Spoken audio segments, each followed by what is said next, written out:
Hey, in this video we are going to talk about Graph Editor. So I'll be mostly talking about how I see or how I approach this Graph Editor. So which brings us to a question like what is Graph Editor? I think the Graph Editor is a tool which shows us the relation between timing and spacing, or we can say timing and value. So in this graph, the horizontal space shows us the time and the vertical space shows us the value, or you can say spacing. So the next question is, how does this work? How does this control every animation? So hold on, first I want to explain that what I am going to show in this video. So mainly I'll be talking about how this graph editor work, how we can use it properly to make good animations, and how we can and what are the tools, what are the important tools which are hidden in these tabs and up here, and how we can move around in graph editor, and how we can easily use it to make good animations. So first thing first, let's make a small animation, and with that animation we will understand how graph editor work. So I'm not going to talk about the Maya, I'll be just mostly talking about the graph editor. First I will make a small animation, and then we'll see how this graph editor work. So I made this sphere from this polymodeling tab, shelf, and I'll be moving this right on the grid, and I will just go to frame 1 and I'll press S. As soon as I press S, we'll see many things here in graph editor, as well as we'll see that even all of the translations and rotations are red.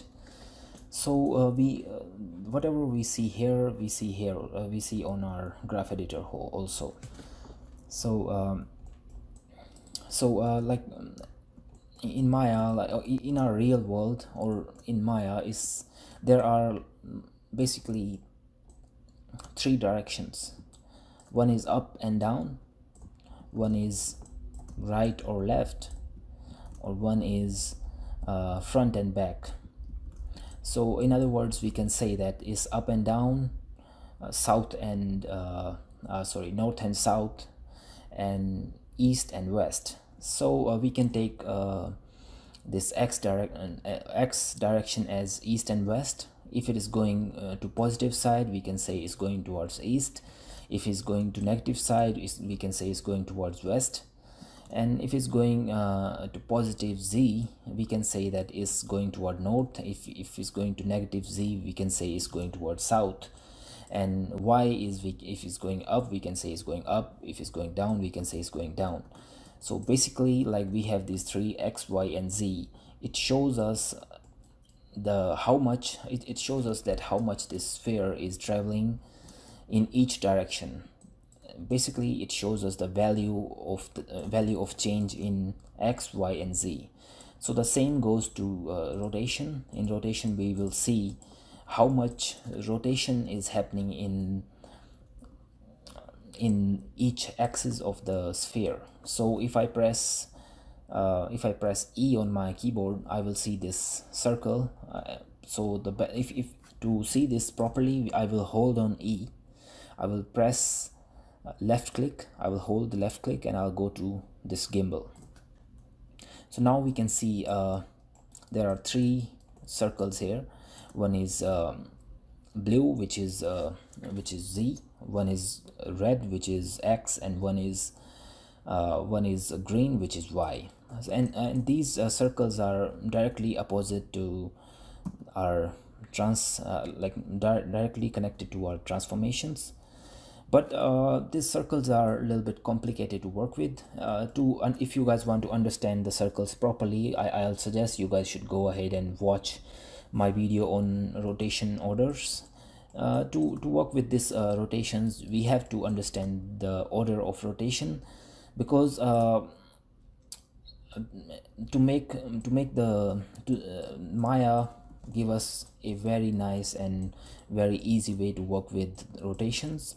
And that easy way is to use rotation orders. Like if we go to attribute editor, if we go to the sphere one, we'll see that there is a x, y, z, and this explain us the order of rotation. So I won't be talking about rotation order in this video, so I'll stop. I'll suggest you guys go ahead and watch my video about rotation order. So basically here graph editor shows us the change, how much change we can see in each axis, rotation axis, and the same thing goes to scale, the change in the scale. So what I'll do, I'll just go ahead and I'll just select this ball, and I already keyed everything on frame 1, so I will just go to frame 21 and I will do another key, and I'll press S again, so we added another keys on frame 21. So if we go to graph editor and if we press F, it will show us all the keys in our scene. So but all the keys are just flat. Why is that? Because it's just there is no change happening in our scene. Everything is still. So especially in this sphere, there is nothing change, and there is no change happening. Everything is still. So the graph is also flat. So what I'll do, I'll just sorry about that, I'll just go to frame 11 and I'll move our ball in up. So as soon as we move our ball up, we will see a change in our y curve. So as I already explained, like this, each curve control each direction. So as soon as I moved it up, we see a change in y curve. But here now if I play this animation, we will see a not a bouncing ball, but a ball which is moving up and down in a ease in, ease out motion. So by the end of this video, I'll explain how we can edit these graphs. Right now I'll be just talking about the basics of this graph editor. So here we can see this, when the ball is going up, our graph is going up, and when the ball is going down, the graph is going down. It's not exactly up and down. It's in what the better way to say is, when the ball is going in positive side, the graph will go up, and when the ball is going to negative side, the graph will go down. So in each direction, if we move our ball, it will if the change is positive, then the graph will go up. If the change is negative, then the graph will go down. So here I'll just change my frame range from 1 to 21. So I will just select this area and I'll write 21. And also you guys should know that this small thing, this is on. So I call this this is the auto key. I keep it on because whenever I make a change in my object, so let's say on this frame I make my ball move a little bit on the left side, so Maya will automatically key on that frame on the specific direction I moved. So because of that thing which I did, now our ball is moving like this. I will just go ahead and I'll delete this this red graph. So the next question is, how do we move around in graph editor? As you guys can see, I'm doing this squeezing and zooming and everything. How do I do that? So if you want to scale in and scale out, it's basically how you move in our Maya. So if you hold Alt and if you hold middle mouse click, and if you move around, you will be moving around. You will be kind of panning in our graph editor as the same thing which you do in Maya. So in Maya, if you hold Alt and if you hold right click, you can zoom in and zoom out. The same thing is here. If you hold Alt and if you hold right click, you can zoom in and zoom out. And And now the third thing is, like in Maya, if you hold Alt and if with a left click you can rotate, but that thing can't happen because this is a 2D representation. So and this is how I move around. And also, like many times I squeeze in and squeeze in like this and squeeze down just to see it, the graph more clearly. So to do that you have to hold Alt and you have to hold Shift, and then with right click you can squeeze in and you can squeeze up and down. If you move up and down, you will squeeze in up and down. If you move it left and right, you will see change um, in horizontal way. And like right now we are seeing all the graphs of all the directions and rotations. So we can specifically just go here and select translation Y. So, and now we will only see the Y. If you go here and see what's the change happening in X, we can go here and select X, and we'll see there is no change happening in X. So this goes to everything we see here. So we can just select the sphere and we see all the keys here on the graph editor. And also, like if you delete any key on in graph editor, let's say if I go here and select all the other graphs, not the not Y, but other than Y, I will just select all everything we have. So if I go ahead and delete all these graphs, we will see that everything, all other keys in our channel box are also gone.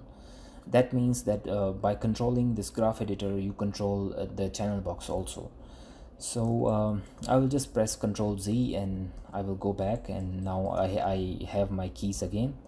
So so now let's just go ahead and talk about all the tools we have in graph editor.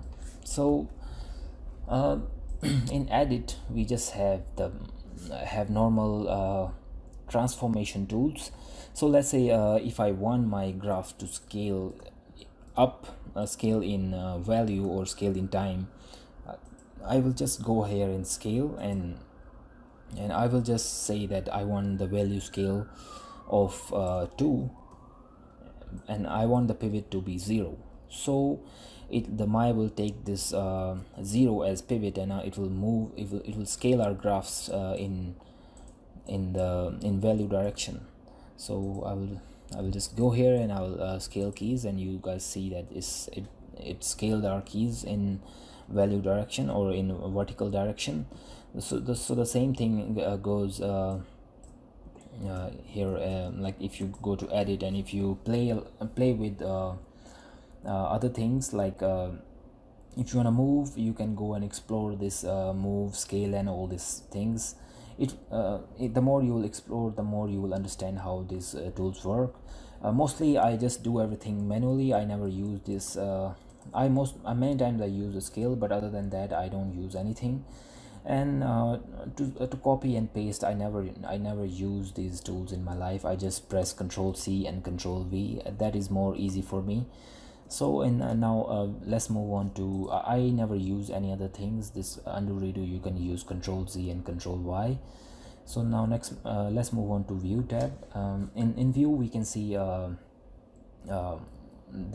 it's mostly about things you want to see in your graph editor. I never touch this part of the graph except this infinity and these different type of views. So if you let's go and turn on this infinity. As soon as you will turn on this infinity, you will see these extra lines. So what it is it shows the how your ball is moving after the last key on the graph. So if you go ahead and if you go to curves and post infinity, and if you click on cycle, then you told a graph editor that you want your ball to keep cycling in after the last key. So here if I play, the ball will, if I increase my time, the ball will keep bouncing after the last key.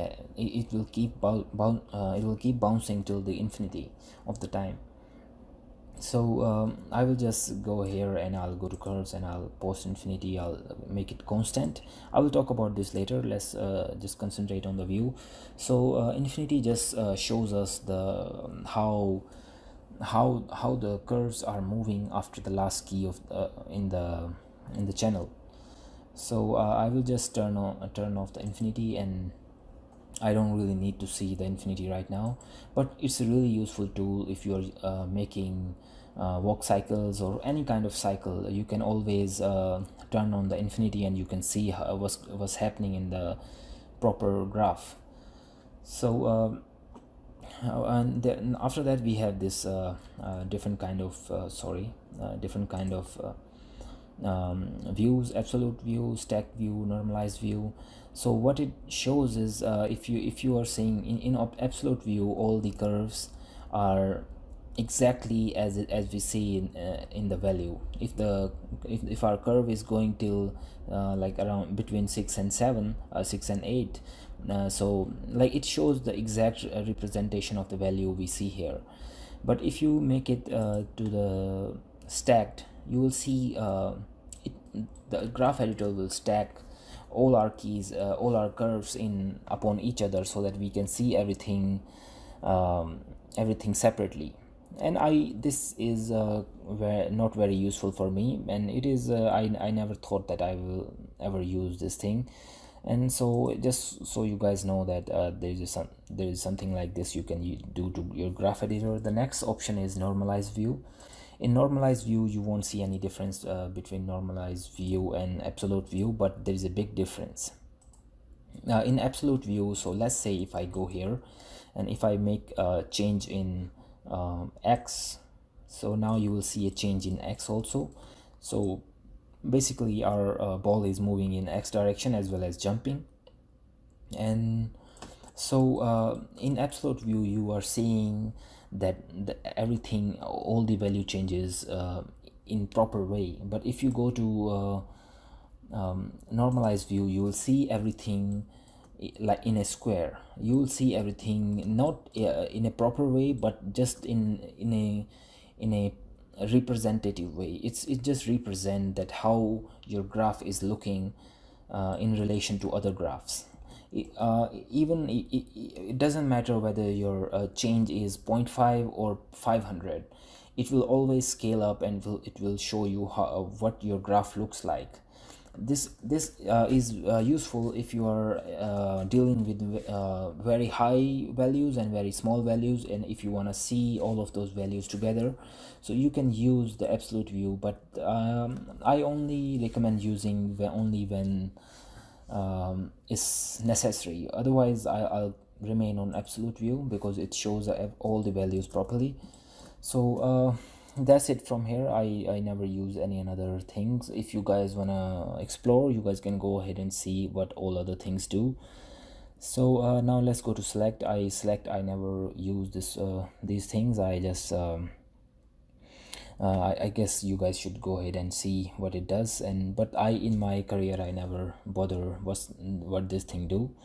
So now let's go to curves. As I recently just now I was playing with pre-infinity and post-infinity. So we have different options for infinity. Less pre is what you want to see after the last key, and post is what you want to see before the first key. So here in curves, if I go to post infinity and if I cycle it, then before that we have to turn on the infinity so that we can see what's going on here. So it will just keep cycling what's happening in our keying area. If I go to here and if I say that make it cycle with offset, so it will just we won't see any change in y, but here in x it's the first key and the last key is not same, so it will keep cycling it, and it will keep offsetting it, the change happening in the graph. So there are other options like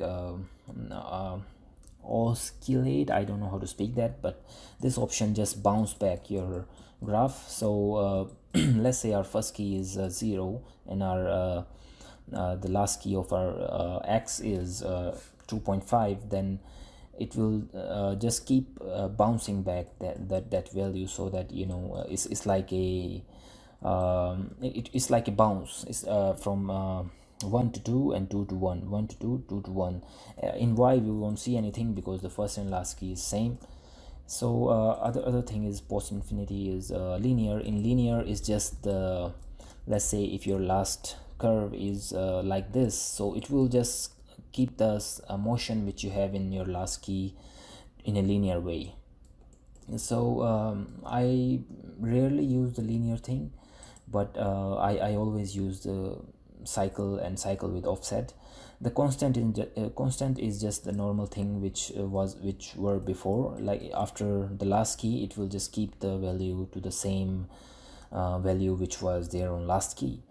So other than that is this isolate curve is very useful. Let's say right now you're working in this graph editor and you want to isolate, you only want to see this y. The one thing you can do is you can just go here and select y only.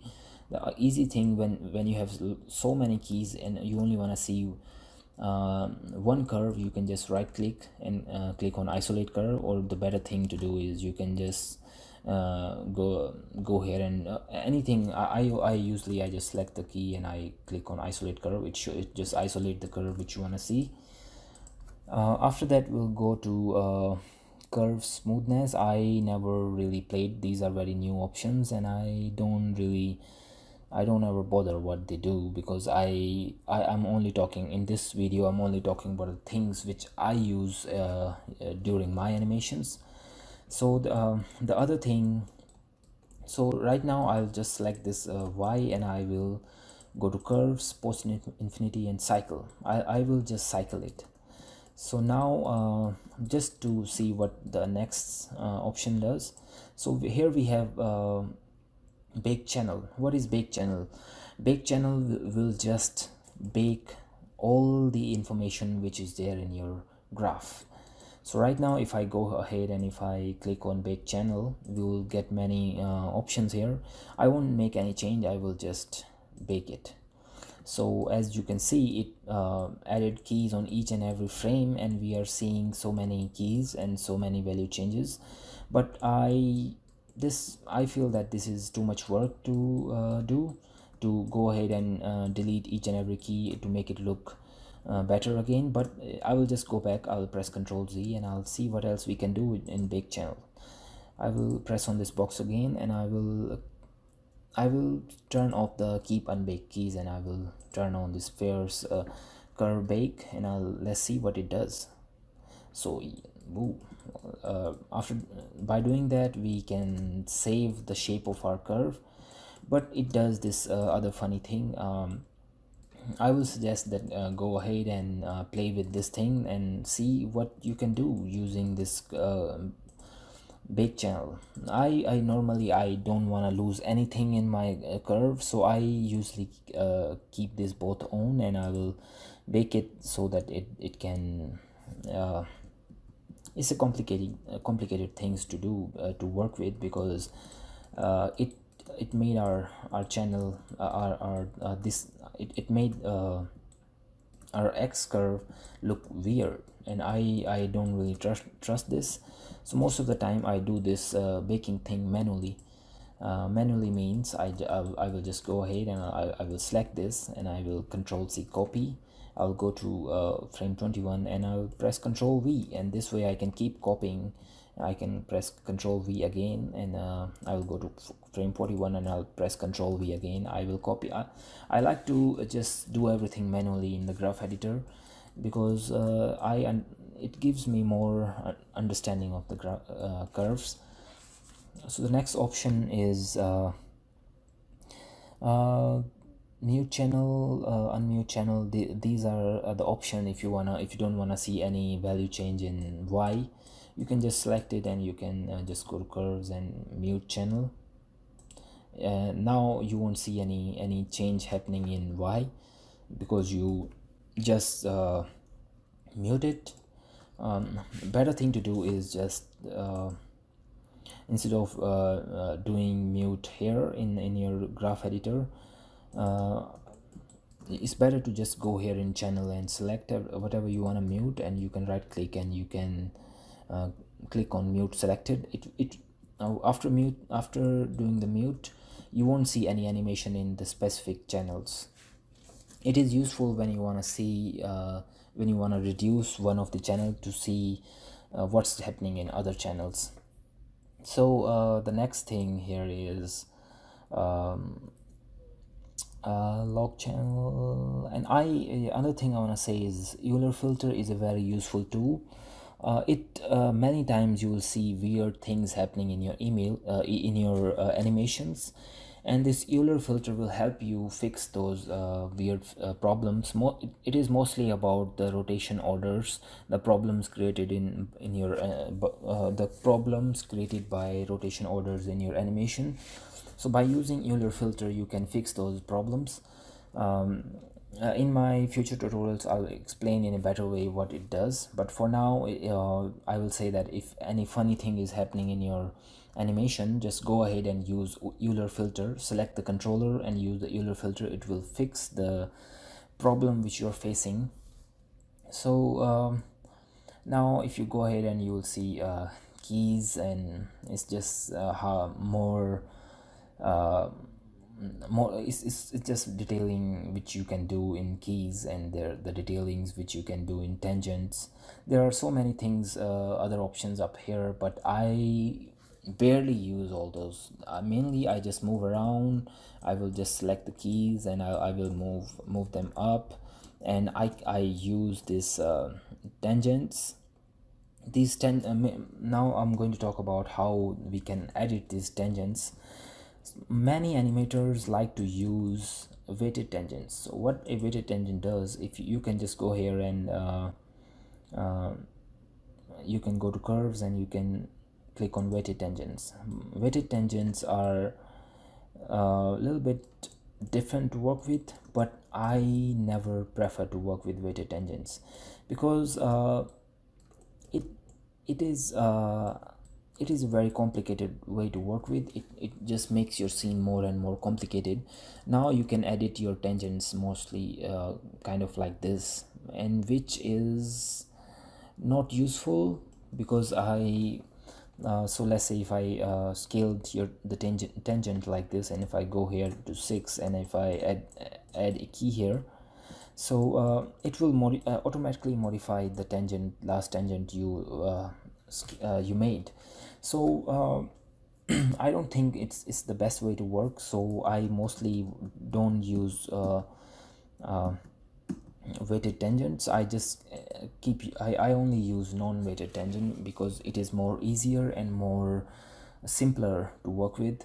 And so here in tangent also, again, you can do the many different things, and all these options are displayed here also. And so I can just select my curves and I can click on auto is just, it automatically gives a kind of smoothness to your curve. And then next one is spline tangent. Spline is kind of if you want a really smooth curve in your graph, spline is the way to go. It will give you a quite it won't understand what you should do in your last keys, but usually you'll get a very smooth curve. I never use any of these, mostly just to make my work quick. I use them, but most of the time I edit my curves manually. So like here, spline makes it smooth. The next option is clamped also something like spline, but I really never bother to understand what clamp does because I edit them manually. The next one is linear just gives a linear movement to your from point to point. And the next one is stepped. I'm sorry, it's not stepped, it is flat tangent. What it does, it just makes all your tangents horizontally flat, and which is not the best thing to use, which is not the best way to work. And so I never use flat tangents. Only if I quickly want to make any of my tangent flat, I'll just select that tangent, and as soon as I click flat tangent, it will make it perfectly flat. The next tangent here we can see here is step tangent. Step is a very unique kind of tangent out of all these, because what it does is just does weird things to your graph. So what will happen is, if you make your curve step, um, till the time you won't reach the other key, you will remain to the older value, and as soon as you reach the key which you stepped, your value will bounce. As you can see, our ball our sphere is bouncing as soon as we reach on 11. So this sometimes this step tangent is useful when we have to do some blocking, but for me it's not that useful. I don't really like seeing my animation in stepped. Even if it is blocking, I avoid using step tangent, but you guys should go in and explore. You guys might be one of those guys who like step tangents, but for me, I very rarely use the step tangents. The next option here is plateau tangents. What plateau tangent does is, so I will just click on plateau. Plateau, it will look same, but let's say if two of your keys, I will add another key here and I will move it up. I will show how I did that. So I will show again. So first, so let's say if two of your keys are in similar value, so and if you click on plateau tangent, what it does, it just make your upper side flat. And let's say we have another key here. So now if you just select your curve and if you click on plateau, it will keep this the sliding part smooth, but it will keep the same value as plateau. It will just make a plateau on the hill. So if you want something like this, then you can go ahead and use plateau tangent, but again in the end I will recommend using this manually. So how will you use this manually? So mainly I just go ahead and I select my keys, sorry, tangents, and I move them using the middle click. So to select these, you can just make a square on that, and with using left click, and then you can just select the tangents again by dragging, and you can only move the tangents by middle click. So if you hold the middle click, and you will be able to move your tangent. So but right now you are seeing that your both left and right tangent, in and out tangent, are connected. To break them, you have some more tools here. You can have access to those tools at tangent also, like break tangents and unify tangents, and all these things. You can even edit all those in and out tangents by going here, but I won't go into detail. I will just those breaking tangent things are here also. So I'll just select the tangent. If I go here and if I click on this V sign, then it will break our tangent. Now if you select one side and if you move it, it will move separately. But in future, let's say you want to move them together again, you can again select the key and you can make you unify them. Now they will move together again.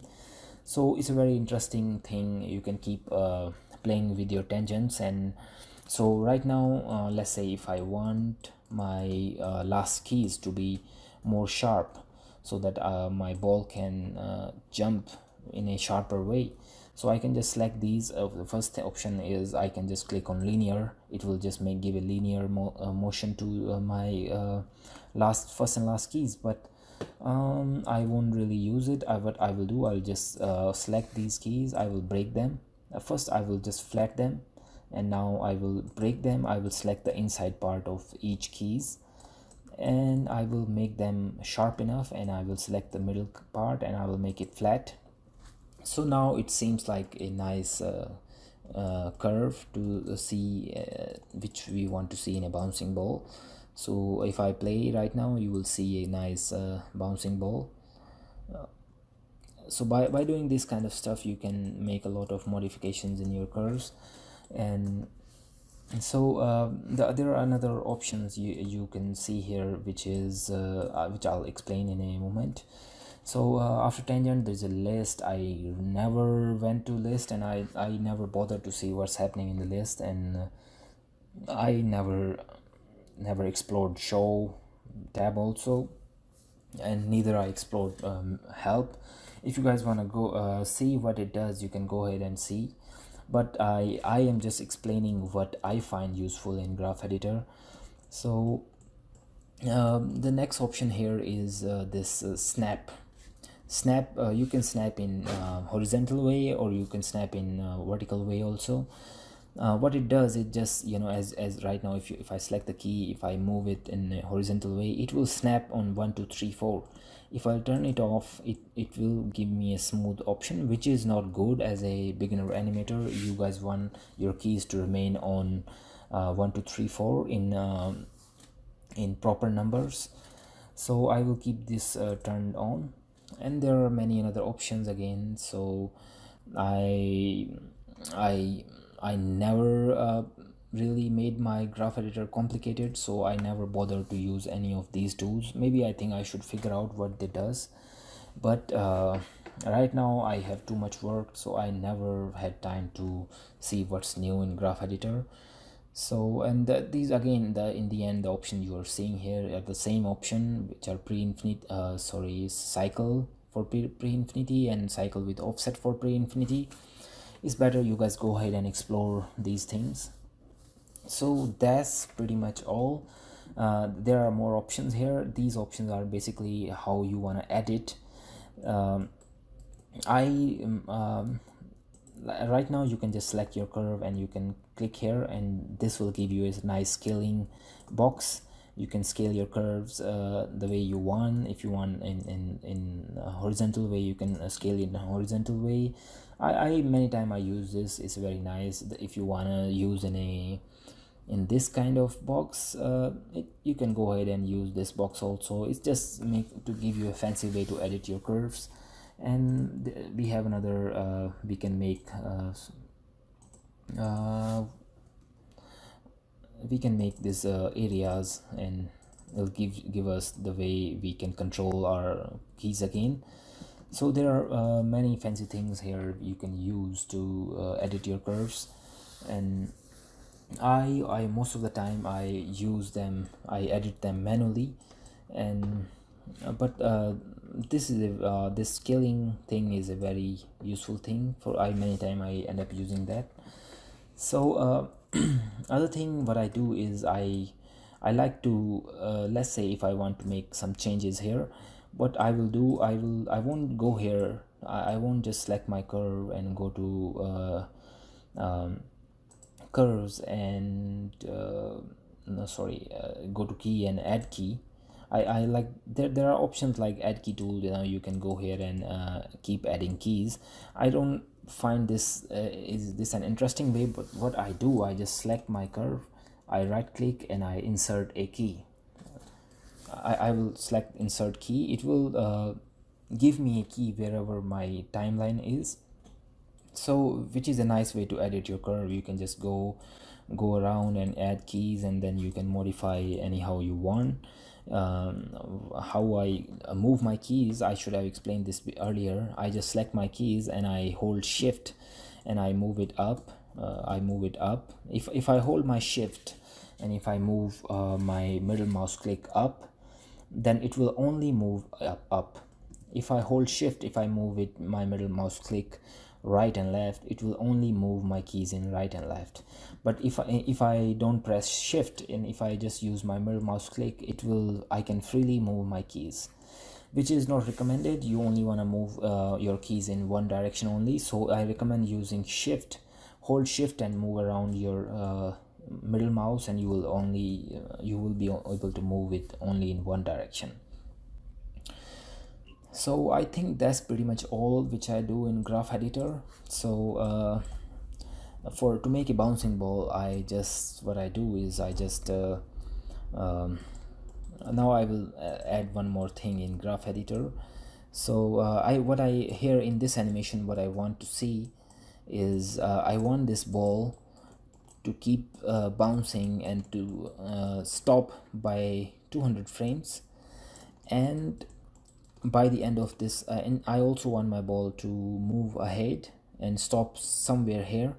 So what I'll do is I want my sphere to stop at frame 200, and I will just select X, and I will right click and insert key.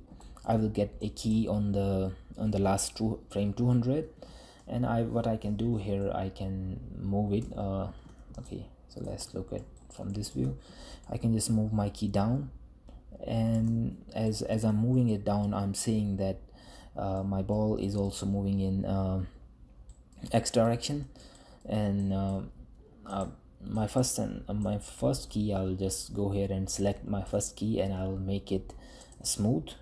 And so I think this pretty much will do my work. So now it will keep bouncing, and it will keep moving in X direction. And which is not what I want to do. I want my the bounce in my sphere also to reduce and to get faster as it's approaching the stopping point. So what I am going to do here is I will just select the curve here, and I will just go ahead and curves. And I think the best way to do is I will just select my curve. I will just control C and control V. It will give me a duplicate of that key. So again, I will just go here, and I will select this, and I will break. I will isolate curve. I will break this key. It's already broken, and I will just make this part sharp again. I'll select this, and before I copy them again, I will just select these, and I will move them.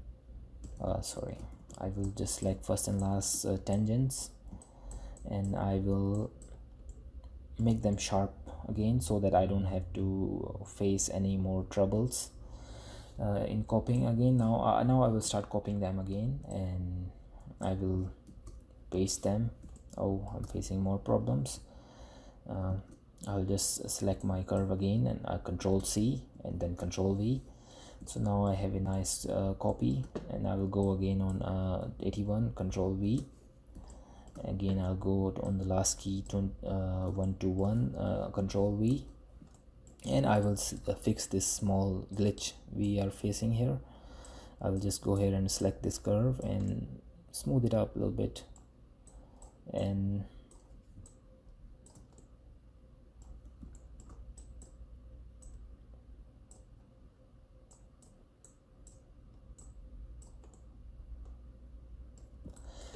yep, so now to make it smaller, and to stop, I don't want this sphere to keep bouncing. I want them to as it's going ahead in time, I want the bounces to become smaller.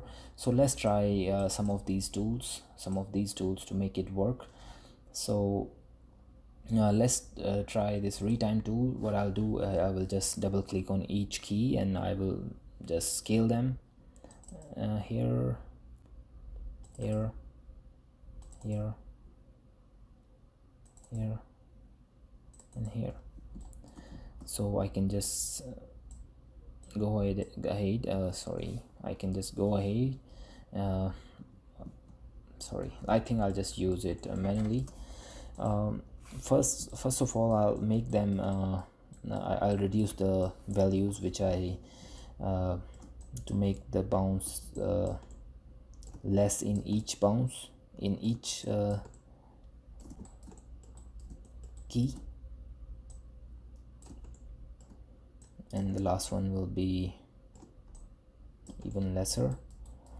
And now I'll go ahead, and I will fix these curves to make it look nicer.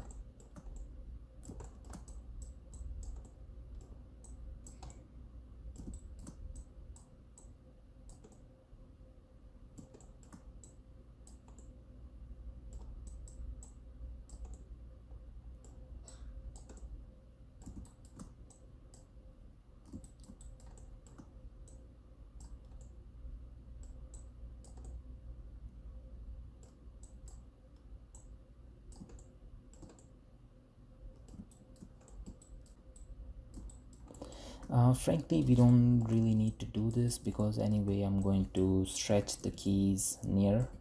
So again, I will just I won't do any of these edits. I'll just go back and I will undo all things which I just did, and instead of doing fixing each key, what I will just do, I will just select all my keys and I will start moving them closer to each other so that they looks better. I think one key in two keys in each space will work. This one can go a little bit more.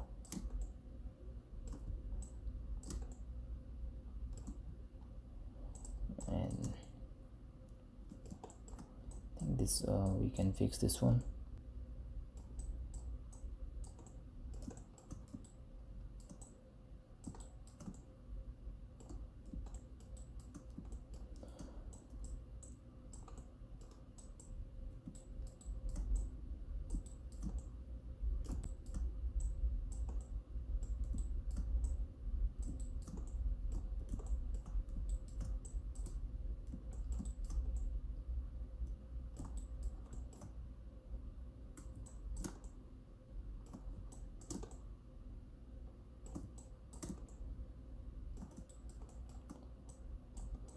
These one I'll just give a linear move because it's very small value change here, and this one also I'll give it a little bit smoothness. Okay, so now if we see, oh, okay, so it is still cycling. What I'll do, I'll just select this and I will go to curves, post infinity and constant.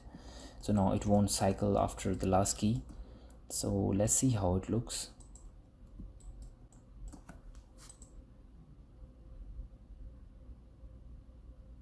Yep, I think it's stopping a little bit too fast, but you guys get the point what I'm trying to do here.